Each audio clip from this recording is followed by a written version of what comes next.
Josh here. As you know, I'm passionate about growing your own food, and part of that journey is knowledge sharing and collaborating with others. Today, we're interviewing Joel with Faith Family Farm here in Dallas, North Carolina.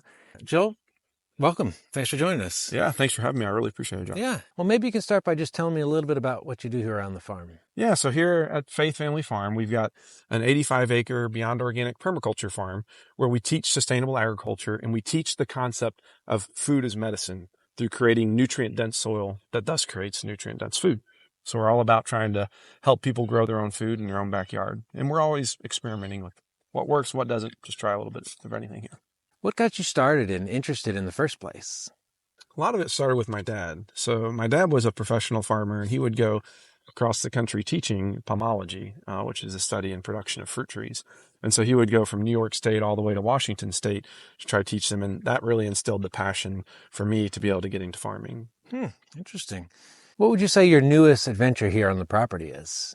Well, some of the newest things that we're doing now is we're trying to do more silvopasture, like wider spacing on things, because I find that when you're trying to do things beyond organic, you want a lot of space, sunlight, and everything. So we're trying to widen the spacings of what we're doing in our plantings. We're also trying to get into a little bit of the greenhouse just to kind of see. We'll be doing like about probably 100-foot greenhouse here coming up soon. So gonna try some new things. There's always something new on the farm. Is there anything that you've had to overcome that's been really difficult in the process? It's a couple things. I mean, it's the disease pressure, that you get, especially from non-native fruits. So a lot of that we've had to overcome by learning that spacing issue, because really when you think about organic, you want to go ahead and use sunlight and wind to your favor. So sunlight and airflow really make a big difference in terms of being able to prevent disease and fungal pressure in terms of on the fruit and leaves itself. We want to, of course, have the fungal dominated soil, all those kind of things, but we don't want it, in the trees. So that's where that really helps in terms of having the spacing. Yeah. So, and of course, it depends on the species. Fall pods, of course, you want those to be closer for pollination, but there's a lot of different things and factors that go into it. So, but yeah, there's definitely a lot that can go wrong, and we've made every mistake there is, and we're trying to help others to not have to do the same. So Yeah. that's part of the reason we want to educate people and show them what's possible under this more organic model without a lot of the crutch of chemical fertilizers and pesticides. Yeah, I love that. I love the different approaches that you all take. What's one nugget of wisdom that you would give a new gardener today? I'd have to say it all starts with the soil. So there are some things you can't control, some things you can.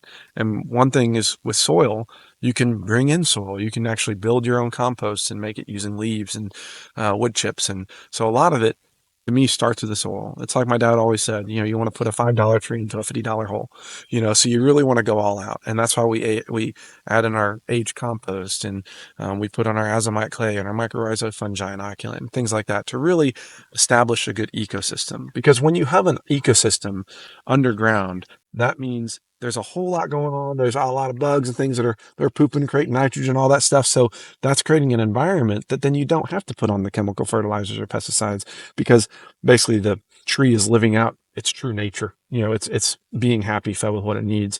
And so that's what I would say is always start with the soil. Even if you're a beginner, just say, hey, I'm going to take this time, even if it's raised beds, whatever, just start with the soil and really bringing that carbon in and bringing that life back into the soil. Because when you have life in the soil, you have life in your food. And what are some of the things that you're selling here that people need to know about? We're basically a one-stop shop for anything homesteading.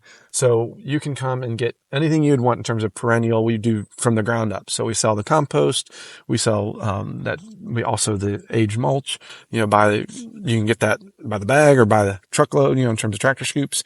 We also sell any kind of perennial fruit trees, different apples and pears and plums, stuff like that.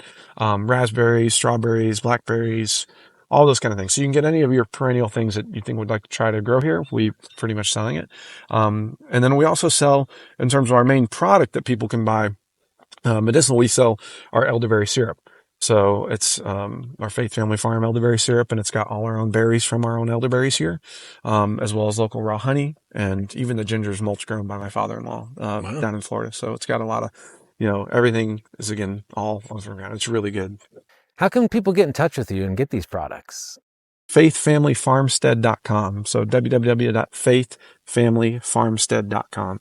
And that's named after my dad, because he always would say to live by the values of faith, family, and farm.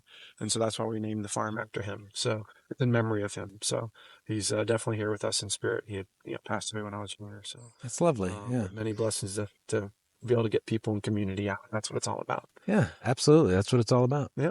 Thanks again for sharing your wisdom and insight with everybody. I really appreciate it. I think they're going to get a lot out of it. If you like this video and would like to learn more about growing your own food, make sure to subscribe and follow along on this journey.